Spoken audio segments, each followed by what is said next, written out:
Hello नमस्कार सबैजनालाई मेरो युट्युब च्यानलमा स्वागत छ। आज मैले BSc third year mathematical physics अन्तर्गत पार्शियल डिफरेन्सियल इक्वेसन भन्ने च्याप्टरसँग रिलेटेड एउटा क्वेसन लिएर आएको छु। धेरै विद्यार्थीहरूबाट यसको भिडियो बनाउनु पर्यो भनेर चाहिँ अनुरोध आएको थियो। एउटा हामीलाई क्वेसन दिएको छ, consider an infinite heat conducting slab of the thickness D with one surface insulated भनेर भनेको छ। Initially the T is 0 and then heat is supplied by radiation at a constant rate Q calories per second per metre per CM square at the surface X equal to 0 find the temperature as a function of position and time in the slab भनेर भनेको छ। अब हामीले generally partial differential इक्वेसनलाई चाहिँ यो hit इक्वेसनहरूलाई चाहिँ solve गर्नलाई generally हामीले त्यो भेरिएबल सेपरेसन मेथडबाट जान्छौँ, एक्स र टी जस्तो मानेर गर्ने गर्थ्यौँ। तर यसमा अलिकति थोरै फरक मेथडबाट गरेको छु। पहिला यो प्रब्लमलाई हामी बुझौँ। पहिला यो प्रब्लम कस्तो खालको छ भने हामीसँग इन्फाइनाइटली एउटा चाहिने यहाँनिर दिएको छ नि त, इन्फाइनाइट हिट कन्डक्टिङ स्ल्याब भनेको छ। एउटा हिट कन्डक्टिङ स्ल्याब हो, यसको लेन्थ यतापट्टि जति पनि लामो हुनसक्छ होइन। अनि त्यसपछि गएर यो एउटा यसको पोजिसन ल मानौँ एक्स इक्वल टु 0, यसलाई भन्नु न, यसलाई X equal to 0, X equal to 0 भन्ने चाहिने प्लेनमा यहाँ चाहिँ हाम्रो हिट रेडिएसन परिरहेछ अथवा यहाँनिर हिट फल भइराखेको छ। तर यो हिट भनेको कस्तो हो भने यो प्योरली एमाउन्ट अफ हिट भन्दा पनि यो amount of heat per second है, amount of heat per second per CM square हो। यो जुन सर्फेस छ यो सर्फेसमा पर्ने amount of heat per second per CM square हो। र यसपछि अर्कोपट्टिको जुन स्ल्याब छ अर्थात् एक्स इक्वल टु डी वाला जुन स्ल्याब छ त्यो स्ल्याबलाई चाहिँ हामीले इन्सुलेटेड गरेका छौँ। त्यो स्ल्याबलाई हामीले इन्सुलेटेड गरेका छौँ होइन। अब इन्सुलेटेड गरेपछि चाहिँ त्यसको कन्डिसन हामीले पार्शियल डिफरेन्सियल इक्वेसनमा के हुन्छ भन्ने त हामीलाई थाहा छ। यहाँनिर चाहिँ डेरिभेटिभ चाहिँ 0 गरिदिने होइन, रेट अफ चेन्ज, किनभने यहाँ चाहिँ amount of rate of change of heat चाहिँ के हुन्छ, न त हिट बाहिरबाट आउन सक्छ भित्र, न त भित्रबाट बाहिर जान सक्छ।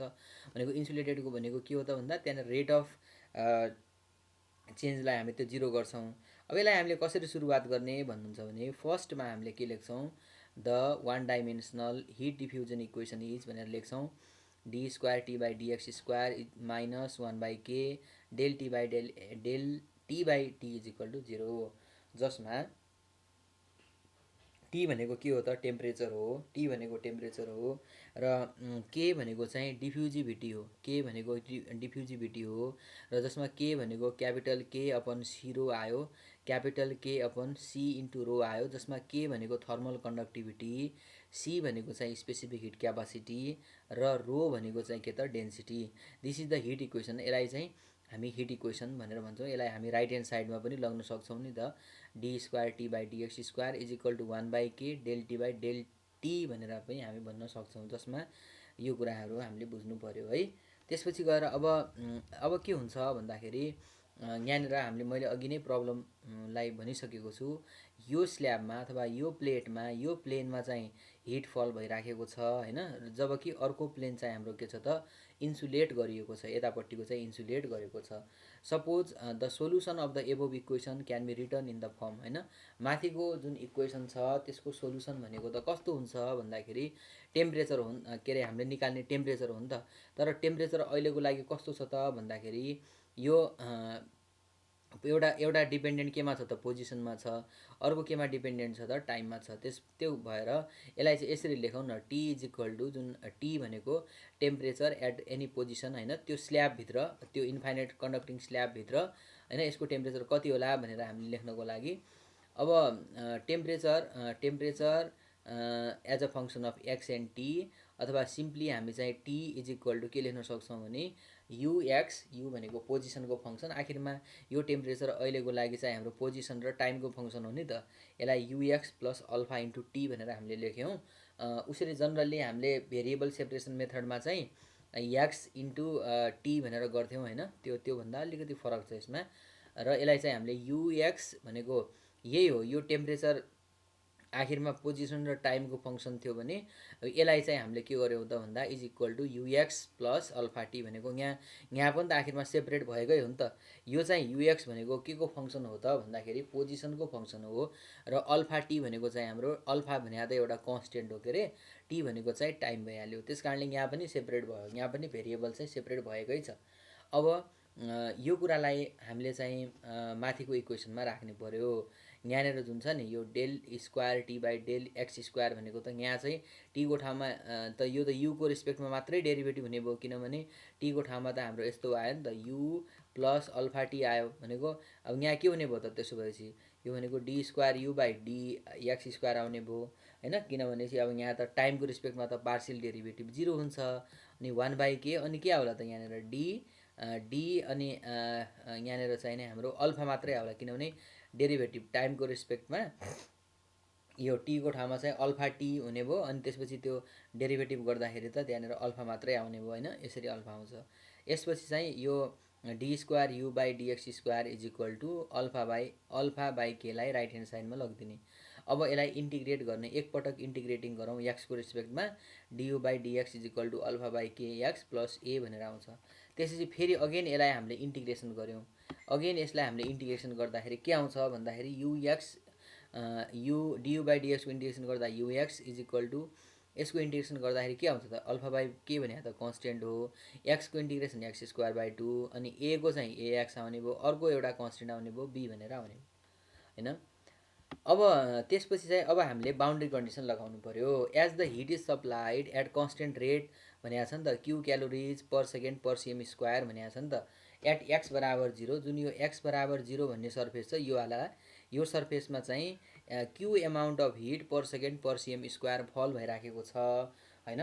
भनेपछि चाहिँ अब हामी यसको लागि चाहिँ बाउन्ड्री कन्डिसन कसरी लेख्न सक्छौँ भन्दाखेरि du by dx, the boundary condition can be written as du by dx is equal to u dash x u dash d is equal to यसलाई चाहिँ हामी यसमा चाहिँ u dash d है, सरी यहाँनिर u dash d नभएर u dash 0 हुनुपर्ने, किनभने x बराबर 0 मा भनेको छ u dash 0 is equal to minus Q by K. यो कसरी भयो है, एकचोटि म यो बाउन्ड्री कन्डिसन कसरी आएको भन्ने कुरा एक्सप्लेन गर्छु। यसको लागि चाहिँ हामीलाई यो सामान्यतया यो मैले बाउन्ड्री कन्डिसन कसरी लेखेँ है योलाई म एक्सप्लेन गर्छु। हामीलाई थर्मल कन्डक्टिभिटीको रिलेसनबाट के थाहा छ भने Q by T is equal to minus K A D theta by DX हुन्छ होइन, किनभनेपछि माइनसको मिनिङ के त भन्दा डिस्टेन्स बढ्दै गयो भने टेम्परेचर घट्दै जान्छ, के ए उसरी हामी थीटा 1 यस्तो भन्छौँ नि त, K A theta 1 minus theta 2 into T by X हो नि त फर्मुला होइन। यो टीलाई यतापट्टि ल्याउँदाखेरि क्यु बाई टी हुने भयो, अनि के ए अनि D theta by theta 1 minus theta 2 लाई चाहिँ डी थीटा अनि एक्सलाई चाहिँ डिएक्स भन्न पाइयो।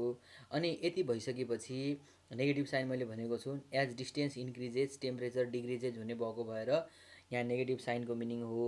अब हामीलाई चाहिँ यो क्यु भन्दा पनि हामीलाई त एमाउन्ट अफ हिट, यो क्यु भनेको वास्तवमा amount of heat per second per CM square हो नि त, भनेको मतलब जो क्यु अपन टी इन्टु ए छ यो पुरै भनेको चाहिँ क्यु हो क्या। त्यस कारणले मैले यसलाई के गरेँ त भन्दा क्यु अपन यो एरियालाई पनि यतापट्टि ल्याएँ, Q by AT is equal to minus K D theta by DX गरेँ। अब यो वास्तवमा हामीलाई दिएको आधारमा त क्यु भनेको लेख्नमा हामीले यहाँ माथितिर क्यु लेखे तापनि खासमा जुन क्वेसनले क्यु भनेर भन्दैछ त्यो क्यु भनेको त यो हो नि त, amount of heat per second per CM square, अर्थात् जसलाई हामीले क्यु भन्यौँ त्यो भनेको एक्चुअल क्यु यो हो। त्यसो भएको भएर मैले यो पुरैको ठाउँमा के गरिदिएँ त क्यु मात्रै लेखेँ माइनस के। अब डी थीटा भनेको त टेम्परेचर हो नि त, डी थीटा भनेको के हो त टेम्परेचर हो, टेम्परेचर भएको हुनाले चाहिँ नै मैले डिटी भनेर लेखेँ अनि तलपट्टि चाहिँ डिएक्स छँदैछ ओके। र अब यहाँबाट चाहिँ हाम्रो के आउने भयो त Q is equal to minus K DT by DX भनेर आयो भनेको। अब यहाँबाट चाहिँ अब हाम्रो अहिलेको लागि त जस्तो कि एज हाम्रो चाहिँ एउटा के छ भन्दाखेरि जुन टी छ नि, टी छ as T is equal to UX plus alpha T हो कि होइन।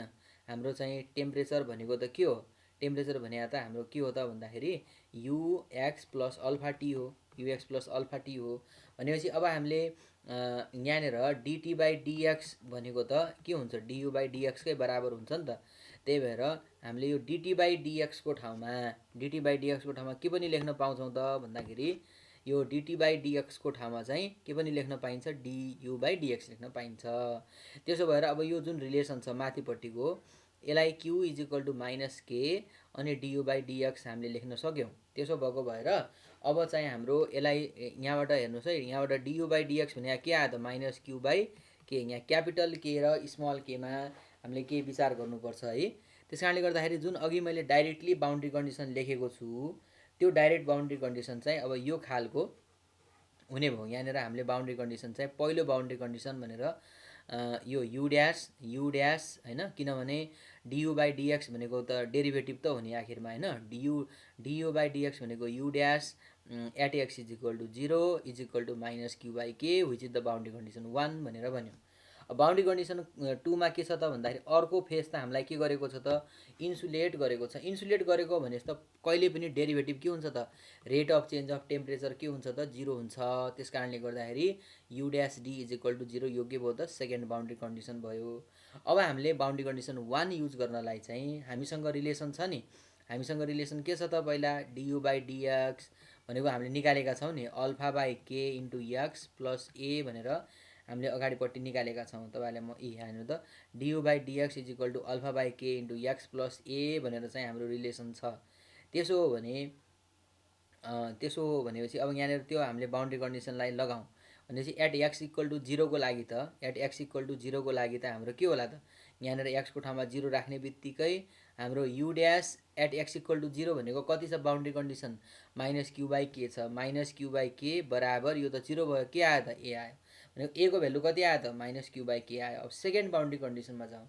सेकेन्ड बाउन्ड्री कन्डिसनको लागि चाहिँ के भन्छ उसले भन्दाखेरि u dash at d equal to 0, किनभने चाहिँ यो जुन x इक्वल टु d भन्ने जुन प्लेन छ होइन, त्यो स्ल्याबको जुन प्लेन छ त्यसमा चाहिँ नि रेट अफ चेन्ज के छ त, 0 छ। Rate of change of temperature 0 किन 0 भयो त भन्दा इन्सुलेट गरेको छ नि त।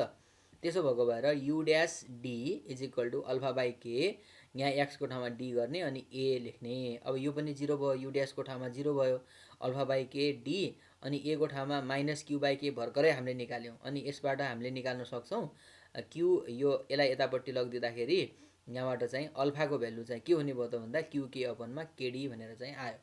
अब जुन एक्चुअली हामीले रिलेसन अघि भनेका थियौँ नि, यो ए र अल्फा र ए को भ्यालु चाहिँ हामीले यसरी बाउन्ड्री कन्डिसनबाट निकाल्छौँ। तर जुन बी भन्ने पनि आइराखेको छ नि त कन्स्टेन्ट, यो ux is equal to 1/2 α/k x² plus A X plus B भन्ने, यो बी भनेको आर्बिटरी हो है, आर्बिटरी हो, यसलाई जति पनि राख्न मिल्छ, आर्बिटरी कन्स्टेन्ट हो। त्यसो भएको हुनाले यसलाई चाहिँ यही राख्नुपर्छ भन्ने स्पेसिफिक छैन, तर मैले यसलाई चाहिँ मानव बी इक्वल टु 0 सम्झिदिएँ किनभने सजिलोको लागि भनेर बी इक्वल टु 0 मानियो। त्यसो हुँदाखेरि बी इक्वल टु 0 हुँदाखेरि अब ux इजिकल टु टेम्परेचरको भेरिएसन भनेको 1/2 α/k x² माइनस यो के अरे प्लस ax छ। अब यसको भ्यालुहरू राख्ने, पहिला अल्फाको 1/2 ठिक छ, अल्फाको भ्यालु राख्नु qk/kd होइन। त्यसपछि गएर 1/k एच इट इज छ अनि x² छ माइनस a को भ्यालु चाहिँ q/k छ।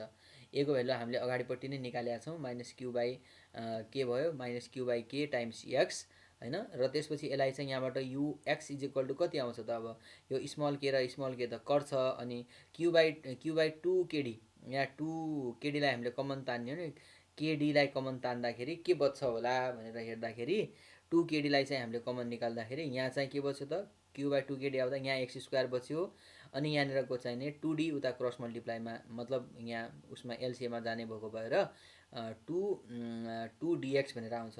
र त्यसको मतलब हामीले के निकाल्यौँ त भन्दाखेरि फाइनल्ली जुन हामीले टेम्परेचर इन द स्ल्याब भनेर भनेका थियौँ t equal to ux plus alpha T हो।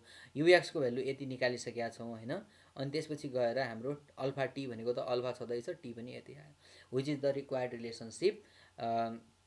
र यसरी नै हामीले यसको टेम्परेचरहरू यसरी यति टेम्परेचर छ भनेर हामी भन्न सक्छौँ। So thank you very much. यो क्वेसनको लागि चाहिँ धेरै डिमान्ड आएको थियो पहिला पनि, मैले आफ्नो समय व्यस्तताका कारणले बनाउन सकिरहेको थिएन।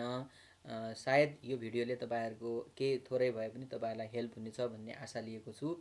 So thank you very much.